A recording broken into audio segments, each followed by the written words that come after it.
Some movies were banned after just one screening. Others caused riots, lawsuits, and people fainting in theaters. And a few were so disturbing that governments tried to erase them from history. Let's start. A story or good cinematography. All that's left is pure, unflinching brutality meant to mimic reality. The camera lingers on the victims, making you feel like you're watching a real crime unfold. This effect was so convincing that August Underground has often been mistaken for a real. Over time, it became kind of a legend in underground horror circles. It wasn't something you picked up at Blockbuster. You heard about it from a friend, got a bootleg VHS or sketchy DVD, and maybe even felt a little guilty owning it. That sense of, should I even be watching this, gave it an edge that made it unforgettable for horror fans. The controversy helped too. In 2004, Australian customs officials seized copies of its sequel, August Underground's Mortem, calling it offensive to standards of morality and decency. However, bans and seizures only fueled its cult status. A year later, Vogel himself was detained at Canadian Customs while bringing the trilogy to a horror festival. Authorities confiscated the films under obscenity laws, sparking international headlines. He wasn't charged in the end, but the media ran with it. Men Behind the Sun, 1988. Men Behind the Sun is a film that depicts the raw and brutal real-life horrors of World War II, where prisoners were used as human guinea pigs for so-called scientific research. One of the most haunting moments in the film happens when a group of young Japanese boys who are part of the Youth Corps become friends with a young mute Chinese boy. They play games with him and treat him like a little brother. But then their commanders order them to bring the boy into the facility. Believing he'll be safe, the boys obey, only to watch in horror as he is experimented on in a most horrifying way. The documentary-style film doesn't hold back on gruesome imagery. We see conscious prisoners being vivisected, chemical weapons being tested on people, and frostbite experiments where frozen flesh shatters like glass. There's also the infamous scene where a live cat is thrown into a room filled with starving rats. The backlash was immediate. Australia banned the film outright. In Europe, many releases were heavily censored, and in Japan, director T.F. Mao even received death threats. The controversy went deeper than the graphic special effects. It was because the film forced Japan to face one of its darkest wartime secrets. For some, it was nothing more than exploitation, turning real war crimes into a grotesque spectacle. But for others, it was a necessary and brutal reminder of the inhumane actions of the Japanese Army's Unit 731, forcing audiences to look at history instead of turning away. Holocaust, 1980. Directed by Ruggero Deodato, Holocaust follows a documentary crew that vanishes in the Amazon rainforest while trying to film so-called savage tribes. The rescue team later finds their footage, and what they see is horrifying. Staged, brutal violence, and them all made to look like they were real. Because it was shot in a grainy documentary style, the film felt so real that many people genuinely believed it was a true crime film. People thought the actors actually died on camera. The controversy exploded immediately. In Italy, Deodato was arrested for and to prove that the actors were alive, he had to bring them into court, breaking the contracts he had with them to stay out of the public eye for a year. Only then were the charges dropped. However, the animal scenes were indeed real, and they were all harmed on camera, which sparked outrage that still exists today. Deodato was later found guilty of obscenity and animal cruelty, though he avoided jail time. Saw 3D, 2010. Released in 2010, Saw 3D was instantly banned in Germany, restricted in France, and even had its trailer pulled off UK television after a child complained it was too frightening. Saw 3D is the 7th installment of the Saw franchise. The movie follows Bobby Dagan, an author who has become a local celebrity by lying about being a survivor of the Jigsaw Killer's games. But his fame comes with a deadly price. He finds himself trapped in a real game where he must save his wife. Meanwhile, a different game is being played. Jigsaw's ex-wife, Jill Tuck, tells the police that a rogue detective, Mark Hoffman, is behind all the recent murders. There's a new game going on. The police begin a manhunt to find him, hoping to put an end to the games once and for all. Saw 3D went all in on the gore, showcasing some of the most sadistic and over-the-top traps in the franchise's history. One of the most shocking scenes traps 3 men in a publicly visible glass box as buzzsaws descend, forcing a horrified crowd to watch a live, bloody execution. Another infamous moment takes place in a garage where a man is glued to a car seat. To save his friends from being crushed, decapitated, and flattened, he has to rip his own skin off, a gruesome task he fails to accomplish. The film shows every brutal death in graphic 3D detail, leaving nothing to the imagination. The film hit theaters in the United States and Canada on October 29, 2010, and while it was a box office hit, raking in $136.2 million worldwide, it was not well received by critics. For fans, Saw 3D was the ultimate spectacle of gore, but for censors around the world, it was simply too much. France took an extreme measure, completely revoking the film's distribution license until it could be re-evaluated. In the UK, while the movie itself was allowed to be shown uncut, its trailer was banned from airing before 9 p.m. after a 10-year-old found it too distressing. Irreversible, 2002. Irreversible is a famous French thriller film released in 2002 that tells its story in reverse. Opening with brutal vengeance and winding back to a 9-minute unbroken scene of violence that made many audience members walk out in shock. The film opens in chaos. Pierre and Marcus are inside a Paris nightclub looking for a man for revenge. Marcus then takes a life in one of cinema's most infamous scenes, smashing his face with a fire extinguisher in a single unbroken shot. From there, the story moves backwards, revealing the source of their vengeance.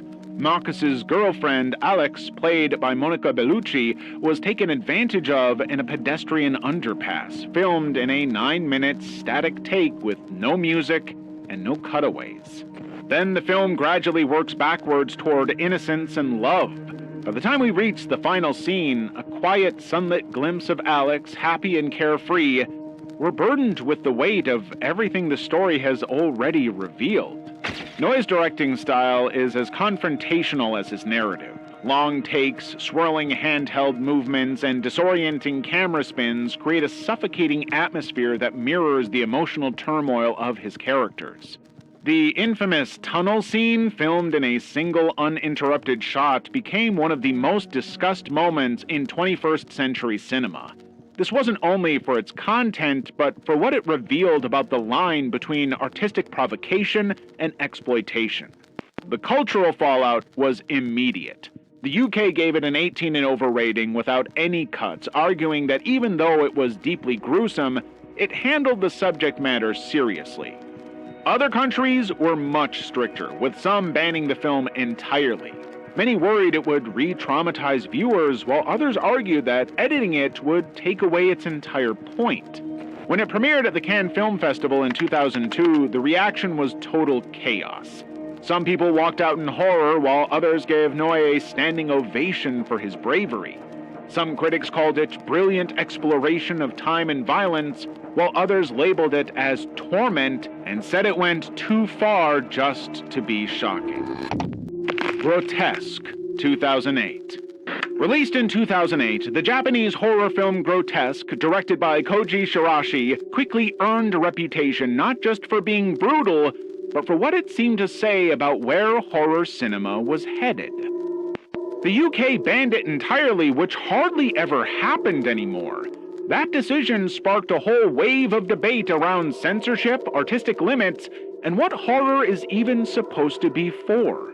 Unlike more mainstream gruesome horror films, which at least try to wrap their gore in some kind of storyline or twisted morality, Grotesque doesn't really bother.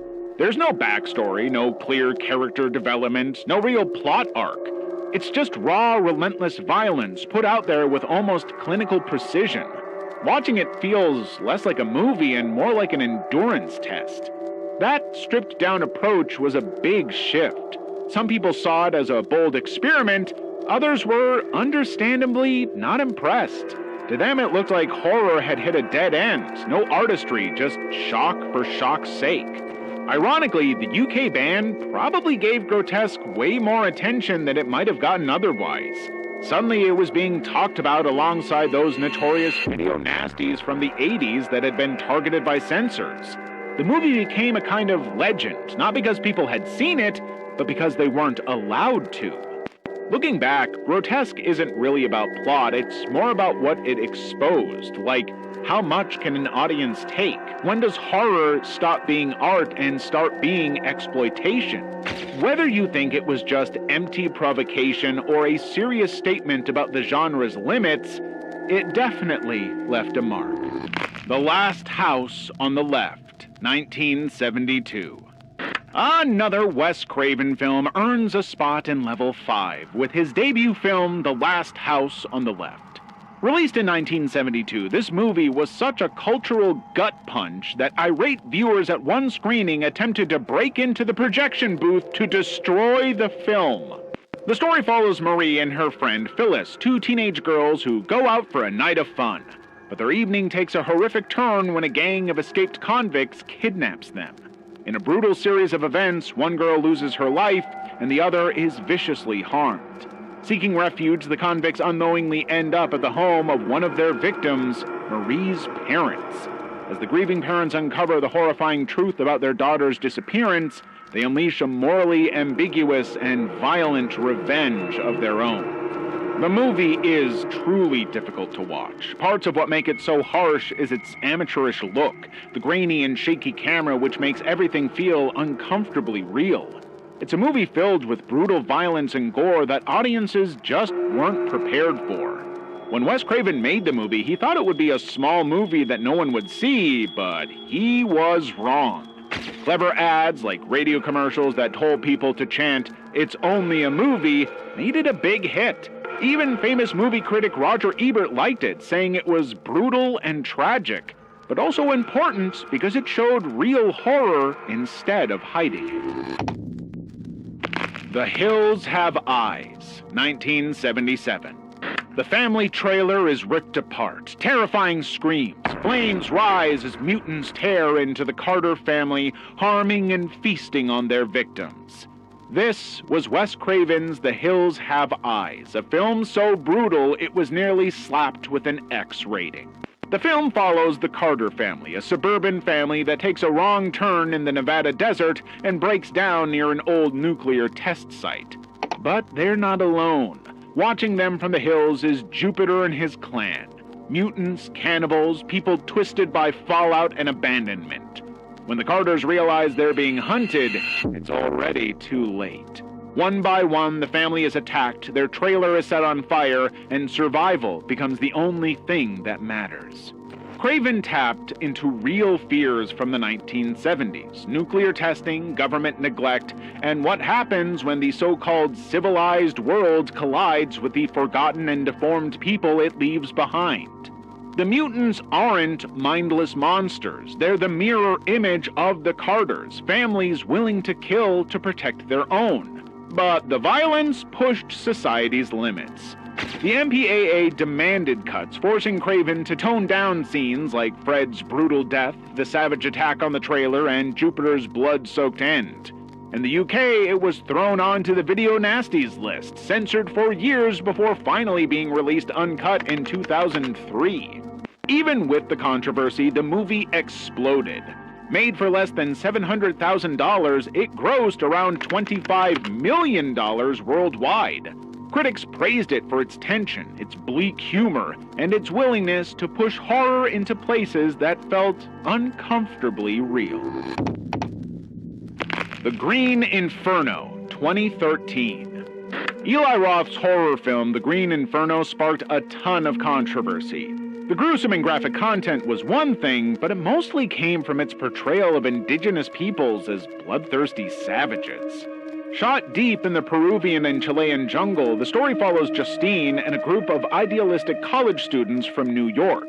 They joined an activist collective to protest illegal deforestation in the Amazon. They chain themselves to bulldozers, live stream the stunt, and briefly taste victory when the loggers are forced to stand down. But as they fly home, their plane crashes in the middle of the jungle. The survivors celebrate being alive until they're captured by a local tribe. That's when the real nightmare begins. The tribe greets them not as guests, but as prey. The students are caged and subjected to gruesome rituals, and what happens next is pure splatter horror. Ritual killings, dismemberments, and scenes of so graphic they earned the film outright bans in Malaysia and cuts in other countries. With real indigenous villagers as extras, the film was widely criticized for promoting racist stereotypes, sparking an outcry from human rights organizations. Critics also slammed Roth for suggesting the tribe practiced female genital, something not associated with Amazon cultures. Roth defended the film as satire, claiming it mocked the hypocrisy of social media-driven slacktivism, where privileged outsiders try to save communities they don't understand. Blood Feast, 1963. The film opens with a caution. This film is not for the faint of heart, and it immediately delivers. Blood Feast doesn't tease the horror, it forces you to watch every gruesome detail, from a woman's leg being hacked apart to her tongue being ripped out. Every cut and gush of bright red blood is shown in vivid, shocking detail. Directed by Herschel Gordon Lewis, it's widely regarded as the very first splatter film. The story follows Fuad Ramses, a deranged caterer who harmed women for their body parts. He is preparing a blood feast to resurrect the ancient goddess Ishtar. In an ancient horrific ritual, women were once sacrificed on an altar and their body parts were then cooked and served. This gruesome feast was said to bring about Ishtar's rebirth. Now Ramses is doing the same, serving human flesh to his unsuspecting guests. Hoping to make the gore as realistic as possible, director Herschel Gordon Lewis used real animal organs as props. On set, animal tongue and various entrails made the scenes even more unsettling. Lewis's concept for the film started after Alfred Hitchcock's Psycho hit theaters. He felt the film had cheated by showing the results of the murders in the film, but not the action. So he went against every rule the censors had, putting every gruesome detail on screen for the world to see. The end result was a film that was crude and totally unforgettable, forever changing the face of horror. And he got his wish. Censors hated it.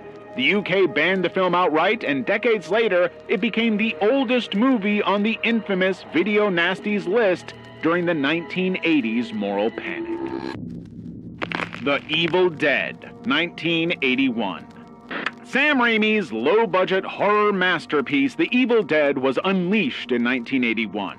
Shot with a small, dedicated crew in a remote Tennessee cabin, the film became a relentless nightmare that shocked audiences worldwide.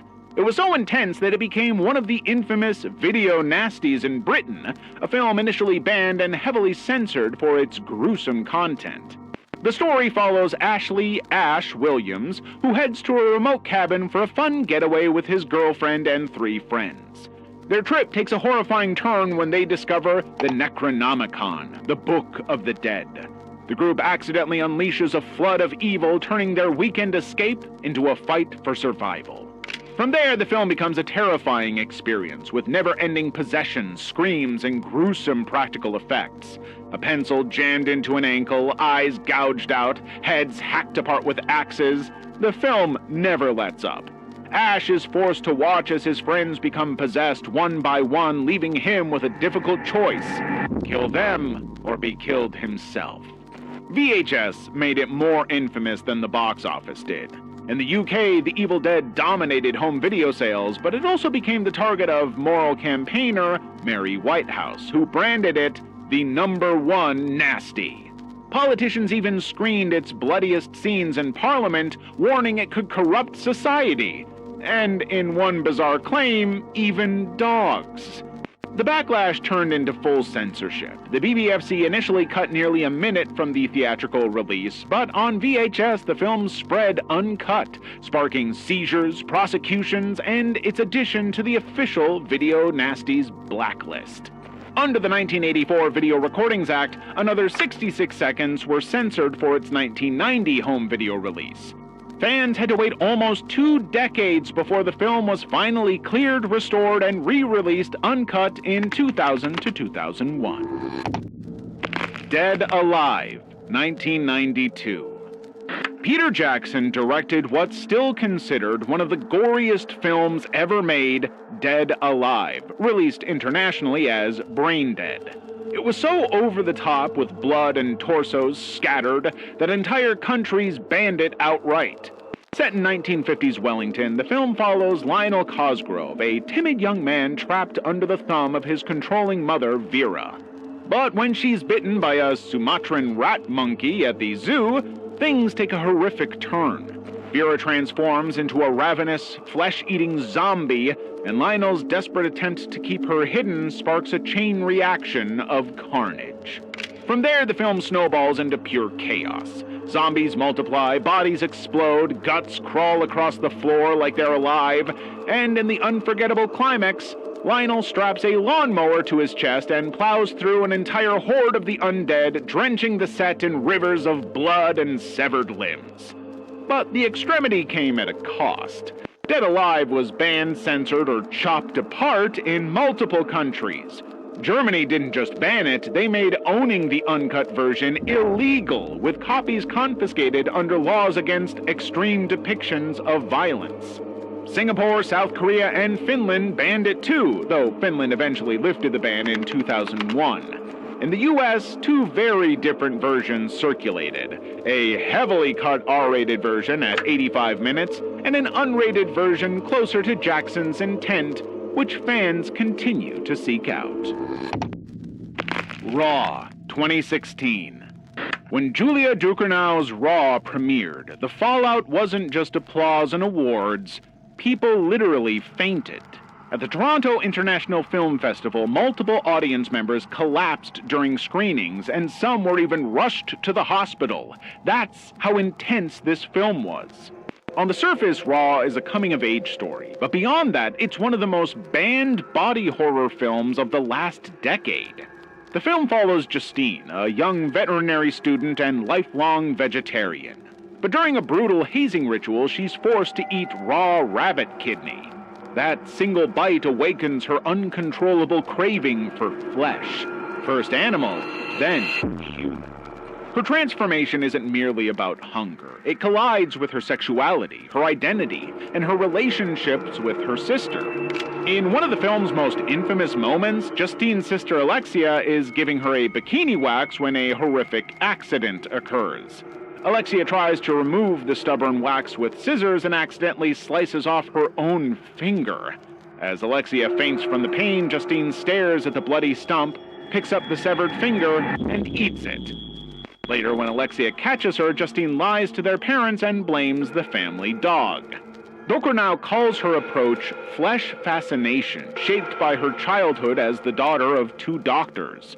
Her camera treats the body not with disgust, but with clinical intimacy, forcing audiences to stare at every vein, every cut, every raw piece of meat. Raw premiered at Cannes in 2016, winning the Fipresci Prize, and later took home the Sutherland Award for Originality. Critics hailed it as part of the new French extremity, a wave of films unflinching in their depictions of the body and violence.